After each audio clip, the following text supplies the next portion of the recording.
Hi friends, I keep hearing everybody say about how rotisserie chickens are just all around such a better idea than home cooking your own whole roasted chickens. But here I am over here, never buying rotisserie chickens and always roasting my own whole chickens at home. So I figured, why not do both and compare the two? And then I'll also share with you some of my favorite recipes to use all of that leftover chicken for. Here is my whole chicken I ran to the grocery store and bought. I got this bird for $1.50 a pound, which is the regular price at this grocery store. I did check the price at the other local chain around here, Harris Teeter, and it was also $1.50 a pound currently there. And that is just for the standard store brand bird, because I'm sure that's what they're using for rotisserie chickens, not the Purdue or the organic, free range, expensive birds that are like $5 a pound. The one that I got here is just under 5 pounds and cost me $7.30. Usually I only buy these when they're 99 cents a pound, but even at $1.50 a pound, that's still pretty good price for chicken per pound.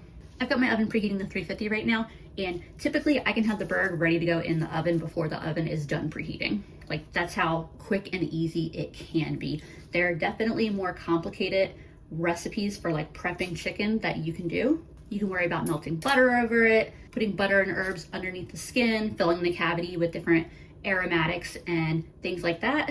But the super easy, super basic way that I prepare my chicken still comes out tasting amazing, so I don't usually bother doing all that other stuff. So I have a sheet pan right here ready for the chicken to go on, and I'm going to show you how easy prepping a chicken can be.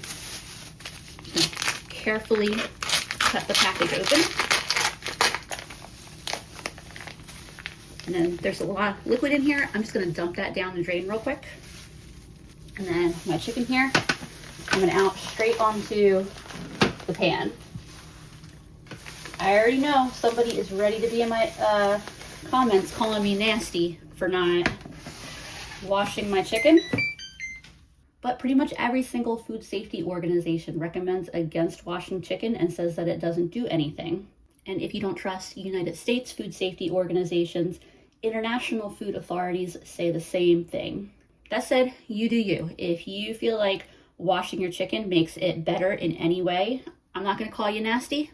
I just hope you'll extend the same courtesy to me. Anyway, I'm going to check here and see if there are any organs. No neck. I was hoping there'd be a neck. I got some random parts in here. You can either save these for stock, cook them up and eat them, or if that's just too much for you and you want to toss them, I ain't going to judge you. That's all the actual touching of the chicken that I'm gonna need to do, so I'm gonna wash my hands real quick. I used to be a big fan of melting butter onto the chicken skin so that way it gets nice and crispy. But here's the thing, when I stop adding butter, my chicken skin still gets nice and crispy. And honestly, I feel like most of that butter just like got hot and melted off the chicken and into the bottom of the pan. So, like I said, you can go as fancy as you want with butter and seasonings and herbs and aromatics, but this is my like ultra quick simplified way of quickly getting a chicken into the oven, and it's going to taste great. So this is ready to go in the oven. My oven already beeped at me. Everything takes longer when I'm filming and explaining, but typically the process of opening the bag, getting it on the pan, and getting the seasonings on it is like a 3 to 4 minute procedure. Like I said, I've got my oven at 350. In terms of how long to bake, I do 20 minutes a pound. This was 4.9 pounds. So 4 pounds at 20 minutes a pound would be an hour 20. 4.5 pounds would be an hour 30.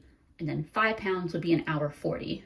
Since it was 4.9, I'm just gonna put this in for like an hour and 38 minutes, and that should be good.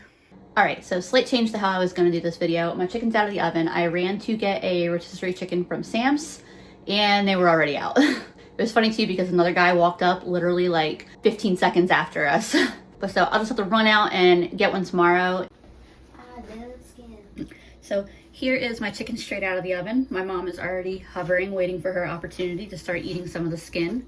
I don't know how y'all do it in y'all's houses, but in mine, the skin is the first thing that we pull off and eat. We don't serve it, like slice it up and serve it with the chicken. It's just like a pre-dinner snack, a little appetizer, if you will. But before I get to pulling anything off, I know what the raw weight of the chicken was. I want to find out what the cooked weight is. So I have a scale underneath that plate. I don't think you can see it. I got it tared, which just means that I've taken the weight of the plate off of it.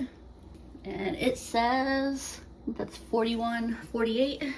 Actually, that is 47.48, so about 47.5 ounces. I'm also gonna save the pan drippings, as well as any juices that end up on the plate when I cut into the chicken. And then I'll also see what I get from the store-bought rotisserie chicken. And this chicken has been resting for probably like 15 minutes. Yum, yum, yum, yum, yum. It's also a routine in our house. I have to eat one of the wings, and then Andrew will eat the other wing. So rather than making something complicated, I'm just gonna make some mac and cheese to go with the chicken I have cooked for tonight. We'll have a salad with it. And then tomorrow I'll work with the chicken that's left and repurpose that into some more meals. So this Cabot box mac and cheese has no business being as good as it is, and I got it on closeout for like $1.25. But if you're not a fan of boxed mac and cheeses, even the bougier ones, I recently did an Instant Pot video where I showed a pressure cooker mac and cheese that is not much harder to do than this. So if you have a pressure cooker and a love for homemade mac and cheese, that's definitely an option for you. I started the process of kind of removing the meat from the bones. I grabbed a thigh for myself because the thighs are my favorite part. I did want to show though, the cooked breast of the chicken, super duper moist. Not dry at all. I love cooking a chicken this way. This does use up the meat the fastest versus making a chicken pot pie or a soup or ways that eat the chicken where the chicken's being like cut up into smaller pieces and distributed throughout a larger dish. Because, you know, I'll have a nice big piece of chicken, Andrew will grab a bunch, my mom will grab her own little bit. And so it is the least efficient use of the chicken if you're trying to like extend it and make it go a long way. I regularly drink out of these little half-pint mason jars, so I keep wanting to reach for it, and then I remember, no, wait, that is not a beverage. For Andrew, I know he's gonna want some of this Nashville-style hot ranch on his chicken. I got this clearanced at Aldi for 35 cents. And then for me, similar Nashville hot, but I'm not really a ranch fan, so for me it's Sweet Baby Ray's. I buy these when they are buy two, get three free at one of my local grocery stores, so they end up being like, I can't remember exactly, but somewhere in the realm of like $1.50 each, $1.40 each. And that'll be dinner for tonight. Like I said, I got a little side salad separate. There is the chicken I have left. That's enough for probably 2 more meals. There's all that liquid. And then these are the bones. I wanted to weigh out the bones, and that says 14.78, which means if I subtract that from the total, I can get the edible like chicken and skin and parts that we're actually eating, which is right around 33 ounces of edible meat. I remember that for when I process the store-bought rotisserie chicken tomorrow. Hey y'all, I'm super excited today because we got a last-minute invite from a couple of our friends to go to a UNC football game. But they're gonna be here in like 15 minutes and we haven't eaten yet today. And luckily, I have a couple of these fast, easy Tempo meals. Tempo is a meal subscription that brings chef-designed, ready-to-heat, single-serve meals that can be cooked in only 2 minutes, delivered fresh, straight to your door. Which is perfect for us because we can get out the door fast and still have a real meal made with the same type of real ingredients that I use in my everyday cooking. If you're interested in trying Tempo for yourself, you can scan this QR code right here, or you can head to the link in my description. Tempo is offering 60% off of your first box with code DAWN60. Andrew and I have been impressed by how fresh and delicious these meals have been. Tempo has a rotating menu of 20 mindful choices, and we've really enjoyed the several we've had. We also love that Tempo's menus are dietitian approved and support a variety of different dietary preferences, including meals that are protein-packed, calorie-conscious, carb-conscious, and fiber-rich. By the way, the meal that we're having before the game today is the beef barbacoa rice bowl with poblano cream sauce and corn. Definitely a very delicious, solid start to our day. So many thanks to Tempo for sponsoring this video. Here's just a couple real quick clips of our outing. Carol and I got their butts absolutely kicked, but we had such a great time, and we were so grateful to our wonderful friends for giving us such a fun start to our day. Okay, back to chicken content. We're getting ready to go to Sam's and get that rotisserie chicken, but I want to make some chicken salad before I do that. I got this red onion on a manager special. I actually got 3 of them for like 50 cents at my local Harris Teeter. These things have been sitting in my fridge for weeks and I haven't been sure what I wanted to do with them. And they just, you know, minus a little bit of damage on the outer skin, they've been staying super fresh. I'm surprised. I'm just gonna use like half. That might even be too much, but that's what I'm gonna cut up. And I'm cutting my onion first because I'm going to let it sit in a bowl of ice water. It takes a little bit of the bite out of the onion, but still keeps it really crisp. So it's something that I really like to do if I'm gonna have raw red onion. And I'll just let these sit for like 10 or 15 minutes. In the meantime, I'm gonna cut up one celery stalk. And I'm gonna cut mine fairly little. I like raw celery, but I like it better when it's in smaller pieces. Haven't been able to make myself into someone who likes the celery sticks on a veggie tray. And then for my chicken, I didn't feel like putting it into 2 containers, so I just grabbed a piece of parchment paper. And so this is all the bones and such on top. And then there's my chicken below. I probably should have pre-shredded some of this last night. I think it's just easier while it's warm. This is definitely something that the rotisserie chicken would probably excel at. Pork's working pretty okay, faster than what I was doing before. I think that's probably enough. I'm not trying to make a ton.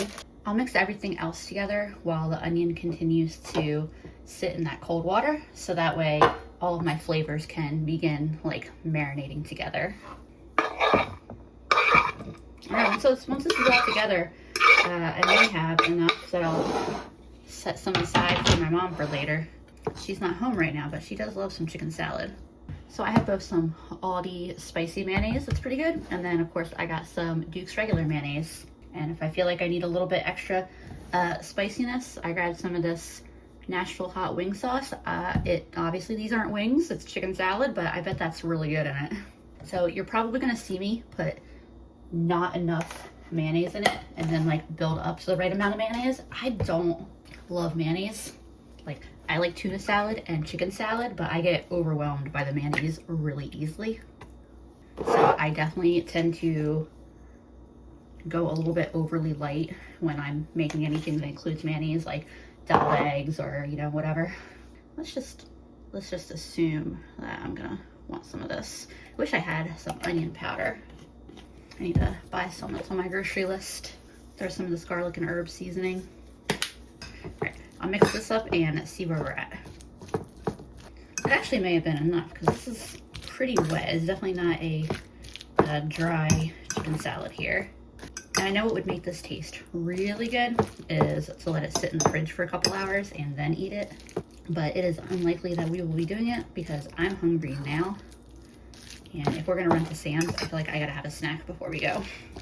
I tried to get one of their $1 frozen yogurt ice creams, the soft serve, yesterday, and their machine was down.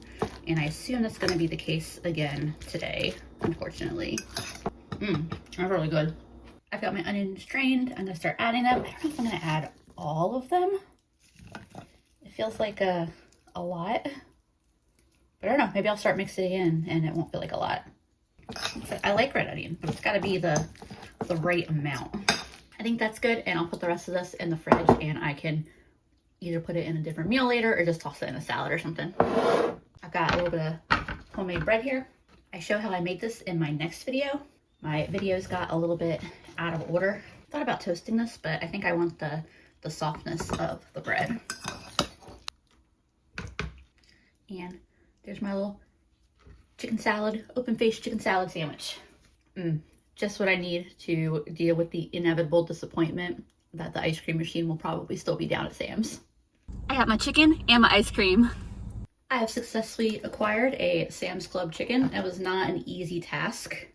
We got there and there was a whole line of people waiting to get rotisserie chickens. The guy was just packaging them up and putting them out, but there were at least 9 people in front of me who grabbed chickens. There was one lady who she was picking up 3, so she just kept telling everybody to go ahead. But I'm like, if I had gotten there 15 minutes later, would I have gotten a chicken? Like, was my timing just perfect, or are they always such a hot commodity that they barely can keep them on the shelf? I have no idea. Either way, I did manage to get a chicken. I noticed on the package, it says that it's 3 pounds. We'll see how much it actually weighs. This does feel heftier than the ones offered at my local Food Lion. I did notice it really blackened that wingtip there, but otherwise looks really delicious. But I'm gonna grab the scale and we can do a an exact weight. I've got my scale tared. And the actual weight of this bird, I don't know if you can see that, but it says 53.51. So it is almost 5 or 6 ounces heavier than the one that I got from the store. So that comes out to just over 3 1/3 pounds of cooked chicken, which definitely comes out to a better price per pound than my raw chicken that I bought. But the main thing I'm realizing is that Costco and Sam's are probably like the place to get your rotisserie chickens. Because at least where I'm at, if you don't have access to one of those big box store loss leader rotisserie chickens, you're not getting nearly as good of a deal with the regular grocery store rotisserie chickens. Food Lion, which is one of the popular standard grocery stores in North Carolina, sells a rotisserie chicken that is labeled as 28 ounces, regular price $6.99, sale price $5.99, and then serves what they call a family size rotisserie chicken, and they label it as a 40-ounce bird for $8.99 regular price and $7.99 sale price. My local Harris Teeter, which is another major grocery chain in the area, sells their rotisserie chickens for $7.99 regular price, $6.99 on sale. They don't mention the weight, and I've never had a Harris Teeter one, but their reviews are not fantastic on their rotisserie chickens. That could 100% be my location. I'm not sure if the online reviews are location specific or not, but it's a 2.5 star rating. At $4.98, the Sam's chicken is definitely a better price per pound than what I got the Food Lion one for. But if I'd gotten the Food Lion raw chicken on sale at 99 cents a pound, like I usually wait to buy it at, it would have been much more comparable. First things first, try a little bit of the skin. Skin is good. It's chicken skin. It's definitely, you know, different than the oven baked chicken. Oven-baked chicken skin is a little bit crispier. I will say this is really salty, which that is actually one major difference I wanted to mention between the store-bought rotisserie chicken and the one that I made. The labeled sodium on the raw chicken I cooked was 150 milligrams per serving. On the Sam's Club chicken, it is 430 milligrams per serving, or about 19% daily value. So if you have a reason to be sodium conscious, that may be an area where roasting your own chicken is going to come out way ahead. The breast meat is good. I would argue that the one that I roasted is definitely more moist. Like, this chicken's not dry, but it's definitely drier than the one I made, if that makes sense. Did you say we were in line waiting for it? I did. It just came out. It's not dry, but the thing about the flavoring for this for me, it reminds me of turkey. Thanksgiving turkey, if that makes sense. I do like it. It is good. It's just, it just reminds me, I don't know, when I eat yours, I'm just like, oh yeah, chicken. This one, I'm just like, where's the cranberry sauce? I think it might be because it's a little bit drier. Yeah, that honestly might be it too. I think that's what it is. It's just, it's a little bit dry. I do like it wants a sauce. Yes. I do like it. I am going to continue eating it. I mean, I think it's a great value for what it is, for sure. But nothing beats the home cooked. Not much in the way of cooking liquid to save. I separated all the edible pieces of chicken from the bones. I've got my scale out again here, and similar to how I did with the other chicken, I'm going to measure how much of it was edible meat. All right, so this is about 17 ounces of bones. Bones, cartilage, connective tissue, just stuff that would be really hard and unpleasant to eat. So that means there was about 36 ounces of edible meat on this bird versus 33 on the Food Lion bird. So very, very, very close. I'm gonna use my hand mixer here and get my chicken shredded up from the rotisserie chicken while it is still warm, and probably easier to do so. I'm just putting it in my Instant Pot insert because it's deep and easy to clean. And that is all shredded up, ready to use in a couple meals. This would have been really convenient for my chicken salad, but I mean, I still liked my chicken salad. There's also the bit of chicken skin that was left, and I'm gonna put this away for now. It's the nice thing about these rotisserie chickens that come in these containers is it comes with its own container to put in the fridge. And then I'm gonna use my pressure cooker to make some broth with all of these bones. You could also do this on the stovetop or in the slow cooker, or if you wanna make broth but don't wanna make broth immediately, you can always toss the stuff in the freezer. I'm gonna use the bones from both of my chickens and make like just like a big batch of broth. I also have a whole bunch of onion skins that I've saved. I just pop them in a baggie in the freezer. I also have a bunch of stray celery bits I saved, including a lot of the leafy bits that I didn't use for cooking. Usually I would use the ends and bits of carrots from cooking. I don't have any right now. And these are pretty old at this point and aren't really tasty for snacking on. And I'm gonna get as much water in here as I can get away with adding. So this is 1 quart that I'm adding, or 4 cups. And then here will be 8 cups. And I think I should be able to get a solid 12 cups. Maybe not quite. I got about 10.5 cups in here though. I could have used only one of the carcasses, but I felt like using both, see if I get a really, really good broth here. And I like to do my broth in the pressure cooker for 2 hours. For dinner tonight, I'm gonna use some of that rotisserie chicken to make like a cheesy chicken and dumpling and have lots of veggies in it. So first thing I'm doing is chopping up a couple of onions, and of course I am saving my skins and ends. And then these will of course go in the freezer until I'm ready to make broth again. You can see I've got my pan off to the side here. I got some oil heating up in it.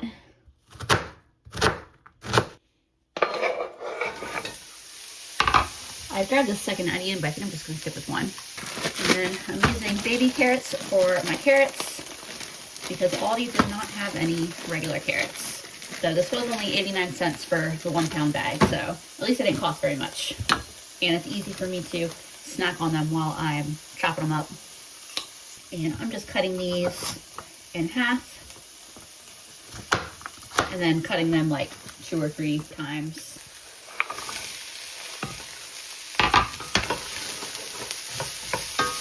And the celery, I will just quickly chop up into little pieces like that. And I'll let these veggies cook together for a few minutes. I said I was really kind of beefing this up with veggies. I'm gonna throw this bag of frozen veggies in there, so that way I don't have to wait for them to thaw out and cook in the pan. I'm gonna throw these in the microwave real quick. I don't have any fresh garlic at the moment, so I'm gonna add in a big spoonful of minced jarred garlic, or garlic as they say. I'll put that in for just a minute or 2. Also season with some pepper, some garlic powder, and some of this garlic and herb seasoning blend. We're gonna get our garlic in there one way or another. Adding a little bit of butter and margarine in there from a couple of random sticks I had. And then a couple tablespoons from the new stick. I'm also throwing in a couple tablespoons of flour. I'll mix all that together so the flour combines with the fat. And I'll cook all this together for a minute or 2. I'm about to pop my broth open, but I'm gonna add in that little chunk of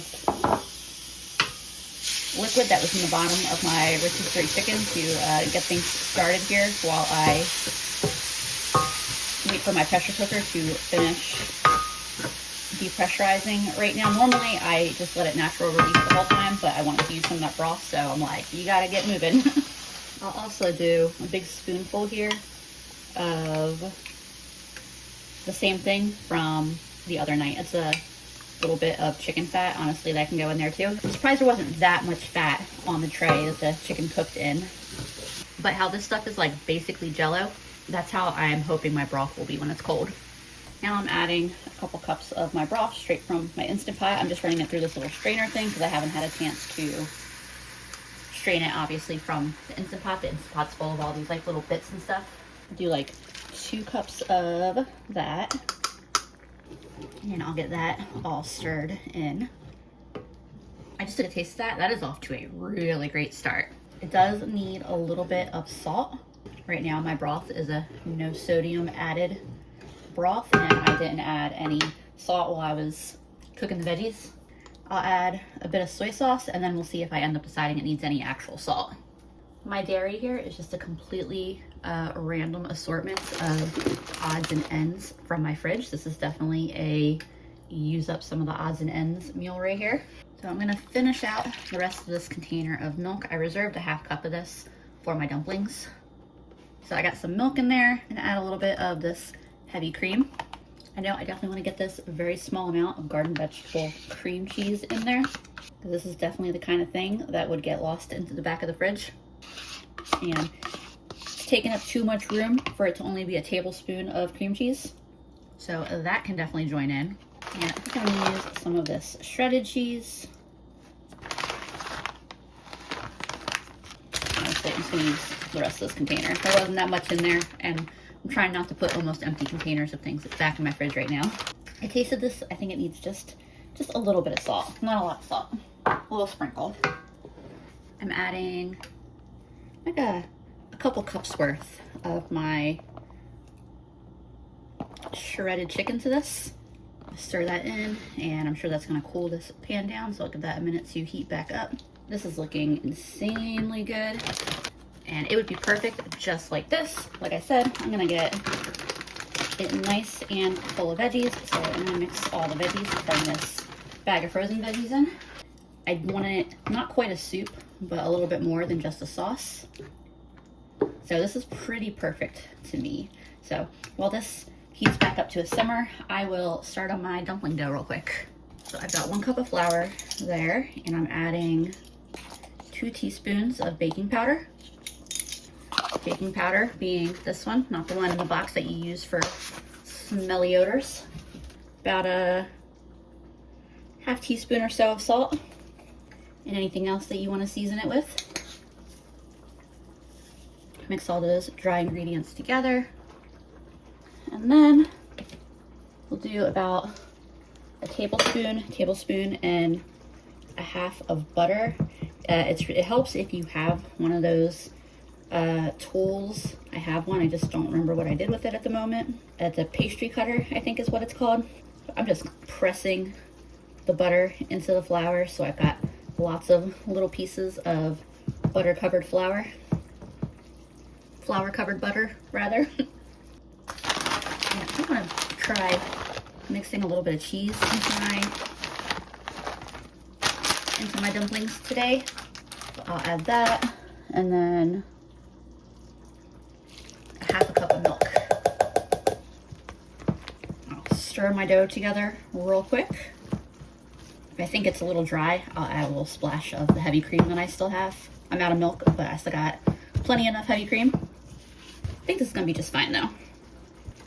I'm gonna be putting the lid on this. I just turned it down a little bit. I'm gonna stir it one more time before I add the dumplings on top, since there's a few pieces of chicken that we're wanting to stick to the bottom there. And I'm just gonna take my dough and drop little pieces of it right on top.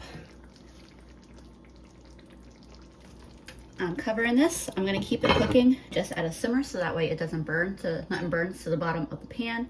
And I'm gonna let it cook for 15 minutes without lifting the lid or stirring it or anything. My 15 minutes is up. Let's see what this looks like. That looks good. It smells good. I am excited about this. I'm gonna turn the heat off, and I'm gonna get this off the heat. And I'm gonna let this cool down off the heat, covered for just a couple minutes. And this is ready to serve up. There's my dish. I know that my chicken and veggie filling is good because I've already tasted it. Now I just wanna see what my dumpling here is like. The dumpling came out really good. It's like nice and soft and fluffy. And the cheese was such a good call in it. Here's my broth out of the pressure cooker. It is still very, very hot because I just had it on the keep warm setting. I'm gonna remove all of these real big bits, just using a regular strainer, and then I'll use that finer strainer to get all the little stuff out. I have one of these half-gallon jars that I love. We'll see if I can fit it all in here or if I need a second container. I put about 10-ish cups of water to make my broth, and I took 2 out, and this fits 8, so it'll probably be close.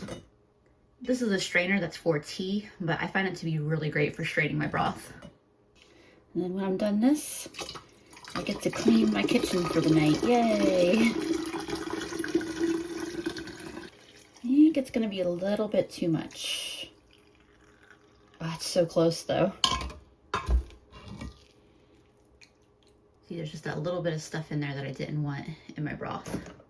Y'all see how close it was to all fit in this one jar? But I'm gonna let this cool down on the counter for just a little bit, and then I'll put it in my fridge. I do go through a lot of broth. I don't know that I'm gonna go through quite this much though. So if I don't use it or plan to use it in the next like 2 days or so, I'll probably decide to just freeze it. That way I don't have to worry about it. We're just having a real quick dinner tonight because I have a to-do list a mile long. This is all the chicken that is left between our 2 chickens. I'm making some chicken flautas and refried beans. And this is just the bowl that the other chicken was stored in. That's why it looks a little bit dirty, because I just emptied out that chicken into that container. Not sure yet how much of the chicken I'll need for these flautas. I'll grab a little more if I decide I need it. I have some salsa. I'll add that. A couple bags of shredded cheese. I'll use the last of that one. Get this one open. A bit more in there. Make them nice and cheesy. And then I don't have any of these pickled jalapenos, but I'm gonna add a little bit of the brine to this, and then get this mixed up.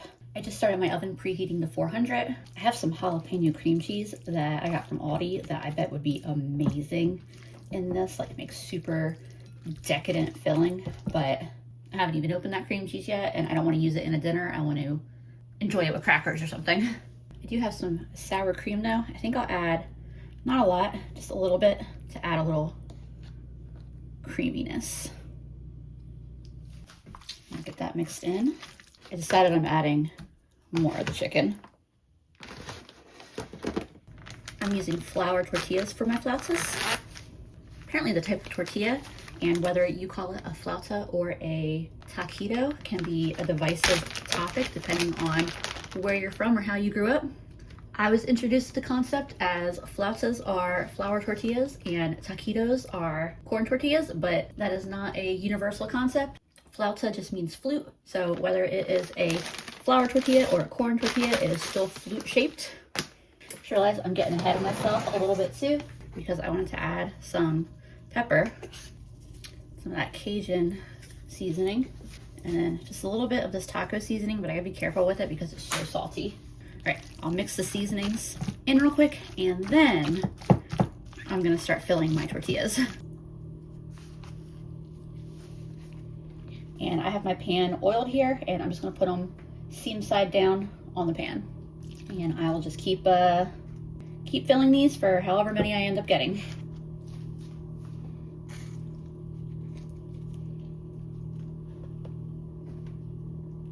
This is how many flautas I ended up with.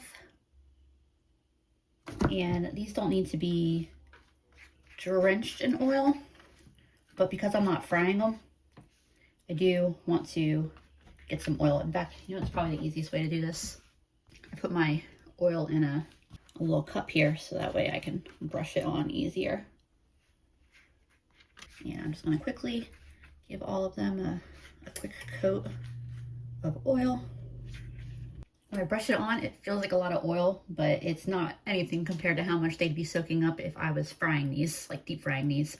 So I'm gonna put these in the oven, probably for about 15 minutes. I do have an air fryer setting on my oven, and I'm gonna try that out. So it might be more like 12 minutes with the air fryer setting, but 12 to 15 minutes is what I'm anticipating. While those are cooking, I'm going to make some refried beans real quick because I didn't have time to make beans in my pressure cooker tonight. Good old can of beans will do the job. I drained just a little bit of the liquid out of there. And I have a immersion blender here. I'll plug that in. Lately, I've been enjoying really, really smooth refried beans.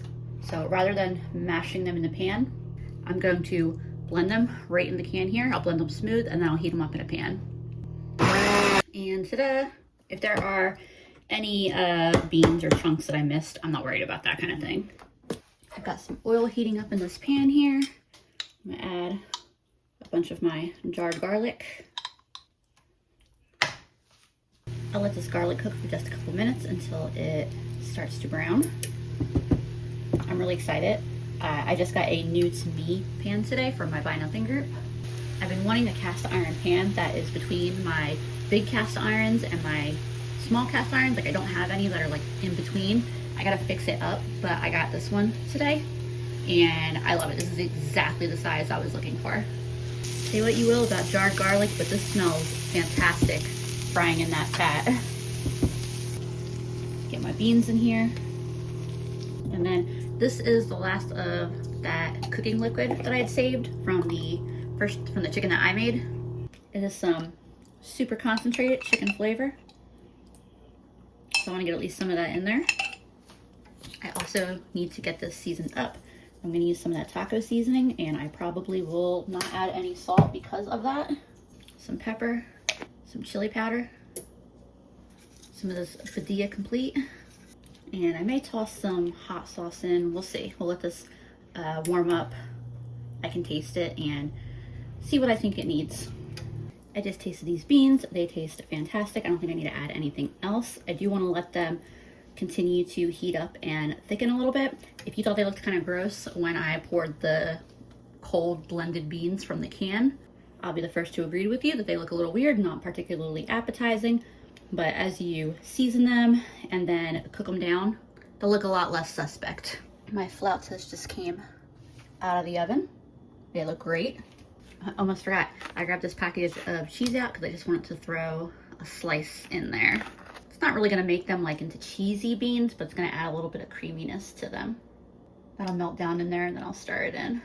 These Aldi containers don't seal very well. I know I could put this in a Ziploc or something, but they always just end up in the fridge like this, and that piece was starting to dry out, so tossing it into the beans to melt, perfect use of it. This is where my beans are at. They taste amazing.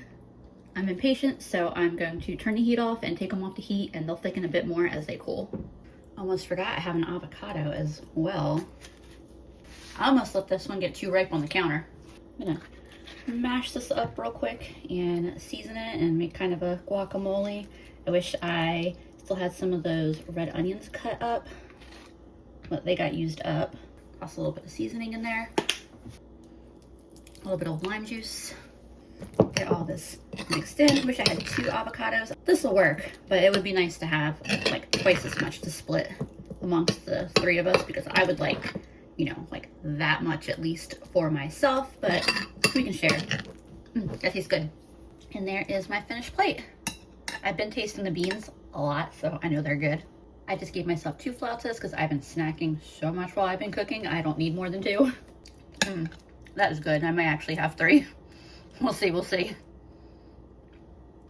It's obviously not as crispy as deep frying would be, but it's good. It's real good. There are so many delicious meals and ways to use up that leftover chicken. Let me know in the comments what your favorite way is. Also, if you're interested in the video where I had that Instant Pot mac and cheese, I will link that right here, as well as another video that YouTube thinks you might like. As always, I appreciate y'all so much, and I will see you again soon.